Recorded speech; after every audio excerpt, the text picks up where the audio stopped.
जैसे कि इस वक्त पाकिस्तान में फैमिली फ्रॉड केसेस के हवाले से जहेज केसेस बनाने का रवाज बहुत ज़्यादा आम है। और इस हवाले से इसकी वजह यह है कि कानून ने जो है वो खुली इजाज़त दी हुई है खातून को कि वो किसी भी वक्त जो है अपने शौहर के खिलाफ किसी भी मालियत का सामान जिसका क्लेम कर सकती है। उसे कोई डॉक्यूमेंट्री प्रूफ देने की ज़रूरत नहीं है, ना कोई दुकानदारों को बतौर गवाह लाने की ज़रूरत है जहाँ से उसने सामान खरीदा हो, ना कोई ट्रांसपोर्टेशन का सबूत देने की जरूरत है, ना कोई लेन देन का सबूत देने की जरूरत है। बस एक सादा से कागज के ऊपर अब हाथ से लिख कर लिया कि जी ये मेरे सामान है जिसकी फहरिस्त है, जितना मर्जी सामान वो जो है वो डिग्री होगा उसके शौहर के अगेंस्ट जो अदालत के जितना चाहेगी और अदालत के हुक्म के मुताबिक उसमें कोई सबूत प्रोवाइड करने की जरूरत नहीं है। तो ये बड़ी खतरनाक सिचुएशन है।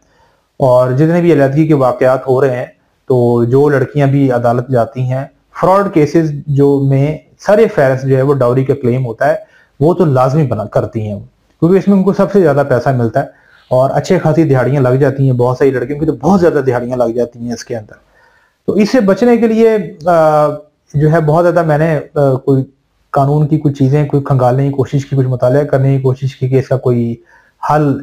जो है सिचुएशन से निपटने का जो है वो मिल सके। तो एक है जी dowry and bridal gifts restrictions rules आए थे 1976 में। उसमें इस इशू को एड्रेस किया गया था थोड़ा बहुत और फिर आगे चल के फिर एकैन के तहफ़्फ़ुज़ के लिए वहां पर बताया गया था, बकायदा सजेस्ट किए गए थे। दो फॉर्म तो वैसे तीन थे। एक फॉर्म जो है वो फॉर्म D1 कहलाता है, एक फॉर्म D2 कहलाता है और एक फॉर्म D3 कहलाता है। फॉर्म D1 जो है उसमें ये तफसीलात दर्ज की गई थी कि निकाह के वक्त जब निकाह ख्वाह वो निकाह नामा जो है वो तहरीर कर रहा होता है तो वो साथ में ये तीनों फॉर्म्स भी जो है जितनी कॉपीज उसकी फिल करेगा इतनी ही कॉपीज इन तीनों फॉर्म्स की भी करेगा। उसमें फॉर्म D1 में क्या होगा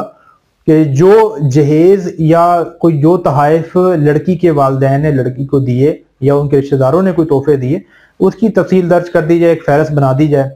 और उसमें उसकी मालियत आ जाए, आइटम का नाम आ जाए, तजाद आ जाए और फिर वो देने वाले की जो है वो शनाख्ती कार्ड नंबर, नाम, पता वगैरह डाल के और दोनों पार्टियों के दस्तखत उसके ऊपर ले लिए जाए। इसी तरह फॉर्म D2 भी है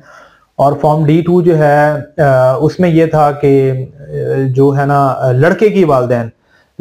वालिदैन की तरफ से जो तहाइफ दिए गए हैं उनकी तफसील हो। और इस तरह फॉर्म D3 जो है वो दोनों जो पार्टियों के खर्चात हुए शादी पे उनके हिसाब किताब के हवाले से। अब मुझे नहीं पता कि इस पर अमल क्यों नहीं किया गया, इसको संजीदा क्यों नहीं लिया गया, ना ही ये कोई जो एक्ट था मनसूख हुआ है बाद में, कुछ भी नहीं ऐसा हुआ। और बल्कि मैंने तो जो है वो रिसेंट जजमेंट से ही पढ़ा है, पिछली 20 साल से कम दुरानी की जो जजमेंट्स हैं हाई कोर्ट की भी पढ़ी हैं, कुछ ज्यादा पुरानी जजमेंट्स भी नहीं है जहां जिक्र आया है इसका और इस तरह की बातें हुई हैं। तो इसका मतलब है कि ये बिल्कुल भी कोई मनसूख चीज नहीं है और ये एप्लीकेबल है। अब आई डोंट नो कि इस पर इतनी सख्ती से अमल दरामद क्यों नहीं करवाया गया। तो ये भी कानून का हिस्सा है, बजाय ये कि कोई स्टाम्प पेपर के ऊपर जो है वो लिखा जाए सामान्य जहेज की फहरिस्त लड़की वालों से ली जाए। थोड़ा सा जो है वो लोगों को हिचकिचाहट हो सकती है इस मामले के ऊपर और इसी वजह से यही वजह है कि लोगों के ऊपर बाद में ये कमजोरी बन जाती है और लड़की इस कमजोरी का फायदा उठा के वो केसेस बना देती है, लाखों रुपए मालियत के फिर लड़के को भुगतने पड़ते हैं। तो इसका बहुत आसान सा तरीका है कि फॉर्म D1 और फॉर्म D2 इनको भी बिल्कुल निकाह खां जब उसने पढ़ाना है, निकाह की मालूमात दर्ज करनी है तो उसे शादी से पहले जो है इन बातों को तय कर लिया जाए और निकाह खां को कहा जाए, क्योंकि पता तो उस बेचारे को भी नहीं होना क्योंकि कानून की चीजें हमारे यहाँ जो है अनफॉर्चुनेटली पता ही नहीं होती जिस बंदे ने काम करना है उसको।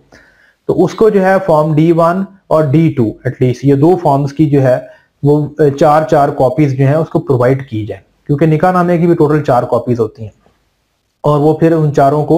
उससे मुतालबा किया जाए, लड़की वालों को दी जाए कि भाई वो लड़की वालों से या निकाह ख्वाह मुतालबा करे कि भाई आपने जो सामान जहेज आप दे रहे हैं अपनी लड़की को या नहीं भी दे रहे हैं, जो भी तफसीलात हैं वो इसके ऊपर लिखें और उसके ऊपर जो है उनसे दस्तखत लिए जाए। और जाहिर सी बात है कि वो कॉपी एक लड़की वालों के पास भी रहेगी और एक लड़के वालों के पास भी आ जाएगी और इसी तरह वो 2 कॉपीज यूनियन काउंसिल भी चली जाएंगी। तो ये जरूरी है, इस पर सख्ती से अमल करने की जरूरत है। लोग हमारे यहाँ पता नहीं क्यों संजीदा नहीं लेते इन मामलात को।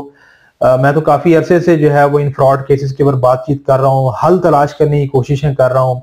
और बहुत ज्यादा एक्टिव हूँ इन चीजों में। लेकिन मैंने ये देखा कि हमारी जो आवाम है वो शुरू में तो जनाब इसकी मामलात में एहतियात नहीं करती और जब शादी के कुछ ही अरसे बाद फटा डाल जाता है, लड़की जनाब अपने वालिदैन के घर जाके बैठ जाती है, प्री प्लान तरीके से जो है वो जाके जहेज का फ्रॉड केस बना देती है। तो फिर लड़के को समझ आता है कि ये 15-20 लाख, 25 लाख, 50 लाख, कोई तो करोड़ रुपए का केस भी कर देती है। तो इससे अब मैं तो फंस गया हूँ, तो ये तो मेरी गले की हड्डी बन जाता है उस लड़के की जिंदगी में, और फिर बड़ा प्रॉब्लम हो जाता है उसके लिए, और उस केस को डिफेंड करना, और फिर उस डिफेंड करने में भी उसको बहुत बड़ा चूना लगता है। तो वो ये सारी चीजें बाद में भुगतनी पड़ती हैं। बहरहाल जो लोग चाहते हैं एहतियात करें, तो उनको चाहिए कि जनाब ये फॉर्म D1 D2 मैंने जो है जो पोर्टल बनाया हुआ है फैमिली लॉ हेल्प Pakistan.wordpress.com, उधर से भी जाकर डाउनलोड किए जा सकते हैं। मैंने रखे हुए क्योंकि इंटरनेट पे भी मुझे कहीं नहीं मिले, किसी और ने अपलोड किए हुए नहीं है, वो मैंने ही किए हैं जाके। तो उसको करें, वो फॉर्मेट तैयार किया गया इसीलिए, और बिल्कुल जो है वो कानून के मुताबिक है, और इसमें कोई बुरा लगने वाली बात भी नहीं है। और अगर किसी को बुरा लग रहा है, जिन लड़की वालों को, तो समझ जाए फिर उनका कोई इरादा होगा जनाब फ्रॉड करने का फ्यूचर में, और वो करेंगे। तो जरूरी है कि फ़रीक़ैन के जो है वो हकूक़ का जो है वो तहफ़्फ़ुज़ करने के लिए, और ये तो उन ख्वातीन के लिए भी बड़ा जो है एक बहुत बड़ी ऑप्शन है, बहुत बड़ी आसानी है, जो मतलब कहती हैं कि जी हमारे जो है वो सामान्य जेल पर कब्जा हो जाता है, लड़के वाले देते नहीं है। ये तो खैर नहीं बताया जाता, ये उसे 4 गुना निकलवा लेती हैं। तो अगर उनको ये इश्यूज हैं तो ठीक है ना, तो फिर उन इश्यूज का हल भी तो इसी में है कि दोनों फ़रीक़ैन जो है वो इनके जो हकूक है वो इससे उनका तहफ़्फ़ुज़ हो जाएगा। तो फॉर्म D1 और D2 की 4-4 कॉपीज निकाह ख्वाह को देना ना भूलें, और ये करवाएं लाजमी तौर पर, बिल्कुल निकाह नामे की तरह ही इसको इंपॉर्टेंस दें। तो इस तरह के जो फ्रॉड केसेस हैं, कम अज कम जो डाउरी का फ्रॉड क्लेम है जो बाद में, वो तो नहीं बन सकेगा। और जो सामान लाई है लड़की जो उस लिस्ट में मेंशन होगा, बस वो सामान लड़के वाले ईमानी गुरानी वापस कर दें। तो इस तरीके से वो डाउरी क्लेम का जो हमारे फसाद जो केसेस बने, ये केसेस हमारी अदालतों से खत्म होना शुरू हो जाएंगे, जरूरत ही नहीं पेश आएगी केस करने की। और बस इस हद तक के वो सामान की जो है वो रिकवरी करवा दी जाए, वो बैलफ की मौजूदगी में, बस इस हद तक कि उसको इम्प्लीमेंट करवाने के लिए तो कोर्ट इन्वॉल्व होगी। बाकी कोर्ट के अंदर जो बड़े बड़े ट्रायल्स हमारे यहाँ चल रहे हैं, बिलियंस ऑफ रुपीस के क्लेम्स हमारे यहाँ लगे हुए हैं डाउरी के नाम पर, वो खत्म हो जाएंगे।